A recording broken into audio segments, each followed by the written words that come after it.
and saw them and everything, you know, and they could see how he was and everything, you know. So, and they come along to see us play and everything, and they were really happy for us that we did continue and that. Okay, Back in Black. The first album with Brian, I mean, like, what was it like doing that, and why the title? Well, it was more respect for Bon, really, that title, Back in Black.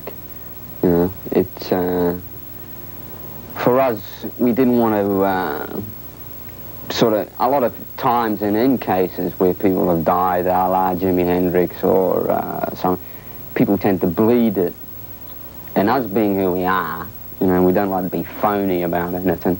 We didn't want to bleed it. We didn't want to go in there and say, oh, in memoriam, and we didn't want to insult his name or anything. So we figured, what's the best thing you could do? So we figured by calling the album that, it's just a sign of respect, that's all. Right.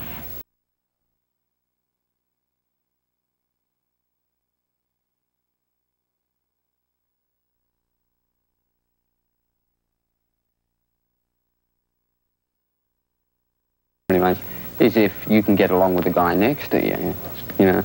Guy next to you may be the greatest player in the world, but I mean, if you don't get along, you don't get along, you know. So that's always, for us, it's always, the first thing is, can you get along with that guy, you know? Can you get, you know, is he going to make life difficult for you, you know, for 5 years or 10 years or whatever, you know, so. I think everyone has that, you know. So where did the decision come to actually change producer? Well, George said himself, it would probably be good for us as a band to go out there and try working, you know, doing something. Because we had done everything with George up to that, but we didn't done, and the last thing we done was a live album.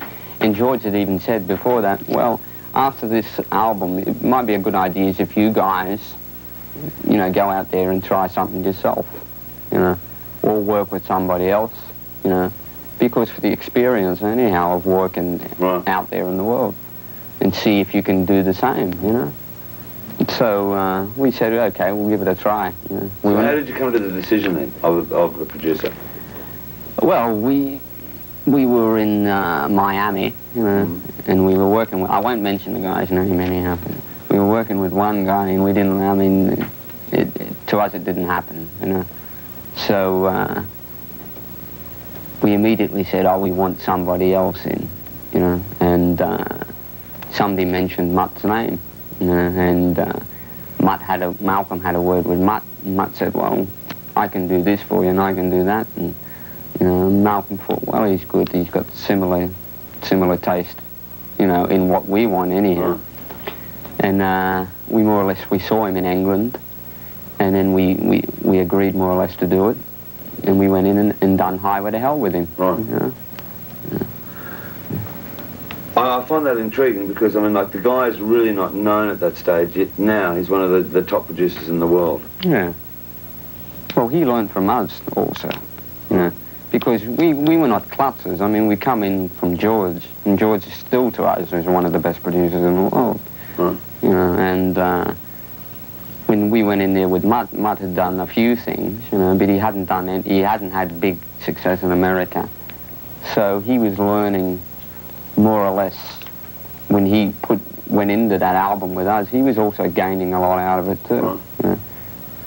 And we're the first rock band he'd ever worked with.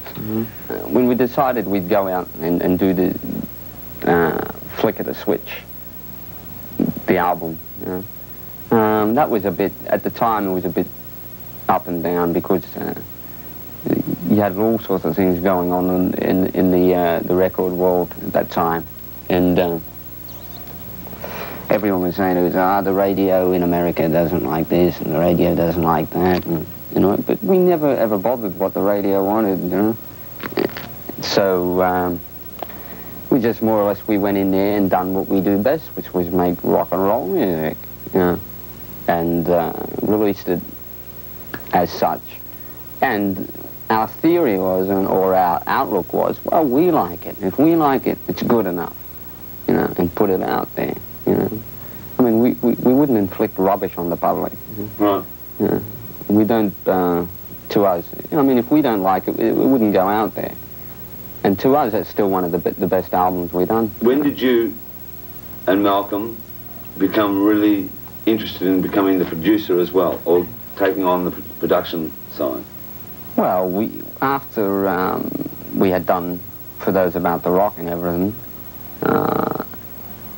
we felt that we could possibly do a good a job as anyone else, you know? Right. Because we've been together that long as a band anyhow. We thought, who knows it's better, you know, except for maybe George. Right. You know. And George was also busy with his stuff too. And we also had with Mutt, he was more or less, he had illness